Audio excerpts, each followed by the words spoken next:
the genres of music that over the years has seemingly become rather diluted is the punk genre. A lot of us are aware of the explosion that the genre had in the mid-70s, coming courtesy from groups like the Sex Pistols, the Ramones, the Clash, etc., and it completely gripped the world. This wave of anti-establishmentarianism that swept the music scene was a pretty startling and gripping thing to have occurred, and it held its own for quite a while. But then the pop scene took that genre, and suddenly that visceral and unabashed lyricism was replaced with something that was nowhere near the same as what it once was or what it once represented. So if you're a punk rock revival group of the 21st century and you're having to try and muscle in on the more commercially viable types, the Blink-182 types, then you may struggle to get your voice heard. Step forward the duo of Laurie Vincent and Isaac Holman, aka Slaves, the Kent-based group whose debut album, Are You Satisfied, brought with it the rough, raucous and intense sound that gave current-day punk a good kick up the arse, and was one of my personal favourites of that year. Now the two are back and it's business as usual for the duo. At the heart of the album, the lyrics are essentially a slant at the everyday mundanity of life in general, and the guys don't have a particular target. Basically anyone and anything that pisses them off is fair play. From the opening track, Spit It Out, where the lads paint the picture of a commuter moaning about his train being late and how they reminisce on the good old days when everything was different. Except the irony of the matter is that the commuter in question is only 23.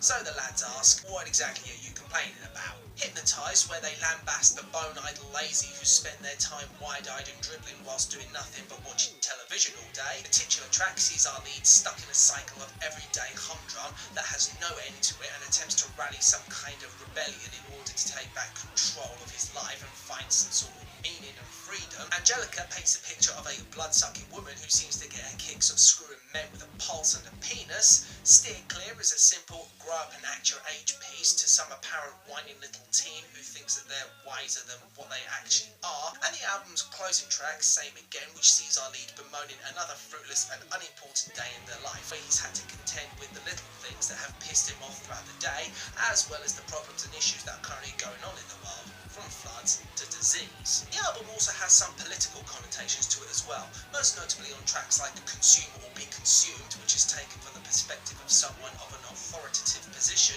who desires the little guy to consume everything that they feed to them, otherwise they face the prospect of being considered an outsider or perhaps psychopathic, as heavily suggested in the second verse, as well as guest feature Mike D's verse. Rich Man paints the scene of a very wealthy individual who seemingly has too much money for his own good, gladly engaging in a hedonistic lifestyle and doesn't give a toss about those who have to scrape in order to make a living, and will gladly engage in dodgy activities in order to keep as much of his wealth as possible. And the song Lies, which could be referencing politicians and the air of dishonesty that surrounds them, doling out empty words all the while the world is busy killing one another in wars as a consequence of the actions or lack thereof of said politicians. Instrumentally, as to be expected from a punk revival group, you have the atypical combination of guitars, bass and drums, and for the most part, there are plenty of good instrumentals to be had. The album intends to deliver on a heavy, thrash-orientated instrumental approach, and the album does deliver on some occasions. Spit It Out has a great franticness and combines heavy distortion with the wild drum delivery. Take Control has the same grittiness to the tone of the guitar, albeit not exactly as manic as the aforementioned track's delivery, and even at just 45 seconds in length,